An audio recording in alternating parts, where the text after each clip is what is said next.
Hey guys, it's God Bars here, the self-proclaimed hip-hop historian, and this is the 424th episode of my series, where I grab a vinyl from my collection, talk about why I love it, what influence it has, and what its place is in the grand scheme of hip-hop.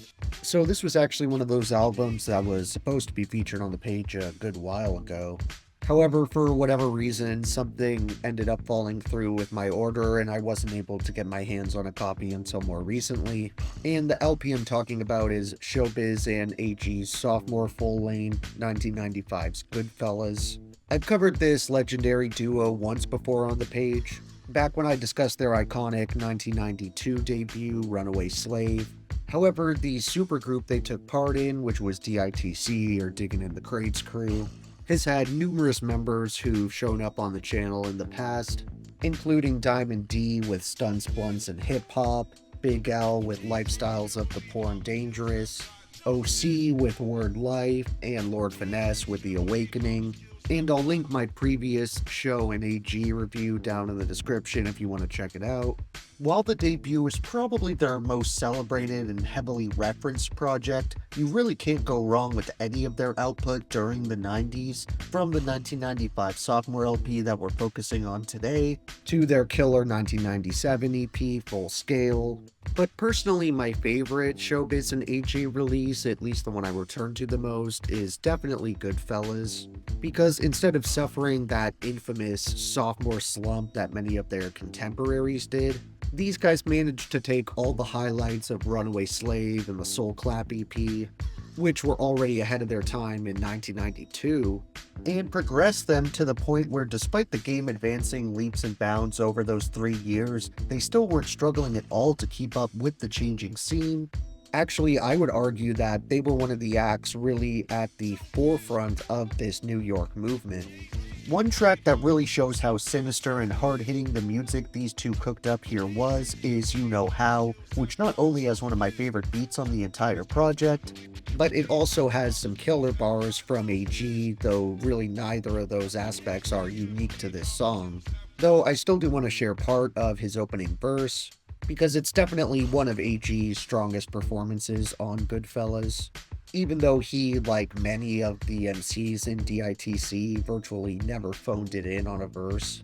He kicks off this one completely dominating over the dense and heavy production, coming in rapping, "My raps are homicide, MCs are clear like crystal, never pack a pistol, will I use it ain't the issue, and if you insist to test us, trust me we're official.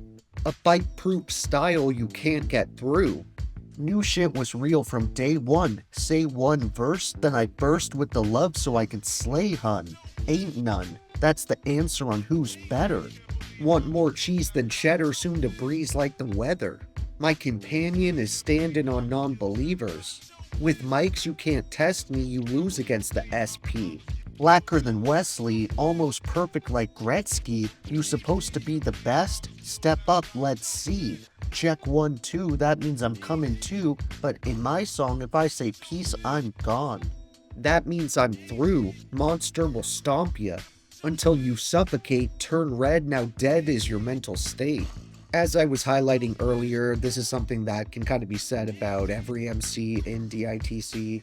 But the rapping AG consistently delivers across this sophomore full-length, just like the beats, are years ahead of their time, and in terms of rhyme schemes and flow patterns, I think you'd be hard-pressed to find many MCs that were at this level.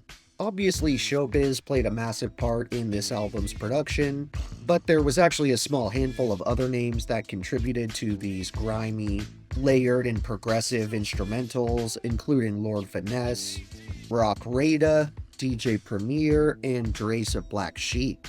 As for guest appearances, we get an equally respectable roster comprised of Lord Finesse, Big Kathy, D-Flow, Hardy Artie, Wally World, The Ghetto Dwellers, Method Man, and Diamond D.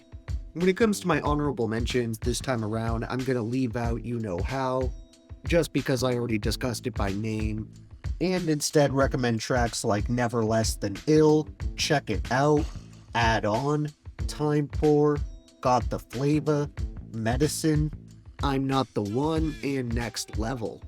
As for my overall 3 favorites, I ultimately had to narrow it down to Next Level Nighttime Mix, Got Ya Back, and Neighborhood Sickness.